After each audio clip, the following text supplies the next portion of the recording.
They say the greatest power a man can have is to have control over the minds of people. The greatest desire man has is not only to play God but to be God. And the greatest treasure a man can have is freedom. Freedom of thought, freedom of expression, and freedom of service. And wise people have said in the past that the purpose of religion is to enable human beings to become more like God. It's about becoming more loving, more just, more generous, more humble, more disciplined, and more forgiving. And the purpose of politics is to give the people a voice, to represent their interests, and to ensure a fair and just society for all. But we can see that corruption, a pervasive force that infiltrates society deeply, thrives in both religious and political domains.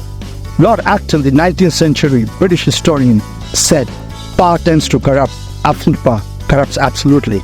This idea has been backed up by studies like the well-known 1971 Stanford prison experiment, where college students assigned the roles of prisoners and guards began to act in cruel and abusive ways, highlighting how easily individuals can be influenced by the environment and social rules. This was referred to as the Lucifer effect, drawing from the biblical story of Lucifer, who was an angel but fell from grace. It brought to light that destructive impact of power, revealing how people in positions of authority can rapidly descend into unethical conduct. This trend is evident throughout history, from the ancient temples of Mesopotamia to the grand halls of Rome. So what is corruption?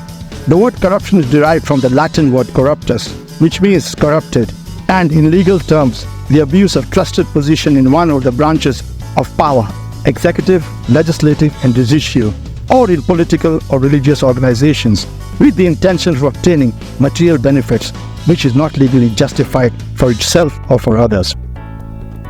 Surprisingly, the annual cost of international corruptions amount to a staggering $3.6 trillion. Corruption manifests in various insidious forms, including bribery, embezzlement, nepotism, kickbacks, extortions, conflict of interest, graft, fraud, abuse of power, and money laundering.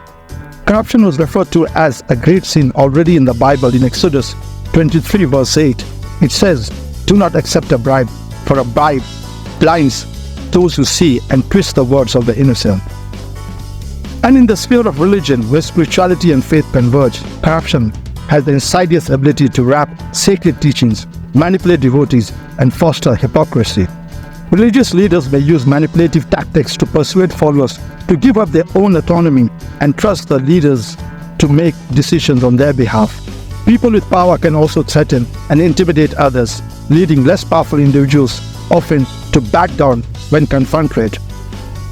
And they use these kinds of manipulation like gaslighting, guilt-tripping, shaming, fear-mongering, love-bombing, emotional blackmail, scapegoating, misinformation, and isolation. So why do people in power become corrupt? The descent in corruption among those in power often stems from the privileges and resources afforded by their positions. This elevation creates a skewed self-image wherein they perceive themselves as exempt from the moral standards imposed on others, coupled with the ability to sidestep repercussions and manipulate circumstances. This mindset fosters a culture of entitlement and unethical conduct. In the past, numerous religious and political leaders have faced public condemnation and scrutiny due to allegations or evidence of misconduct. Among religious figures, Ted Haggard resigned as pastor of the New Life Church following allegations of sexual misconduct and drug use, while Benny Hinn faced a Senate investigation over financial impropriety accusations. Cardinal George Pell's conviction for sexually abusing choir boys sparked controversy and scrutiny in the Catholic Church. And in the political realm, Bill Clinton's impeachment stemmed from an extramarital affair with Monica Lewinsky. Elliot Spitzer resigned as the governor of New York due to a prostitution scandal, and Anthony Weiner was forced to resign from Congress over sexting scandals. It happens everywhere, in different religious places, in Africa and Asia. For example, corruption mixes with culture and money issues, making life harder for many people. Women, people of different races, and those who love differently often suffer the most. Sometimes, leaders in power use their position to hurt them, like when women are treated badly in some religious groups. So what can we do about this? Even though corruption seems big and scary, we can change things if we work together.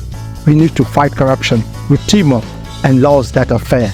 In the face of such challenges, we draw inspiration from the courage of whistleblowers, journalists, and activists. Their relentless pursuit of truth emboldens us to confront corruption wherever it festers. So let us unite in demanding transparency, accountability, and justice for those entrusted with power. Together, we can dismantle the shadows of corruption and pave the path towards a brighter and more just society.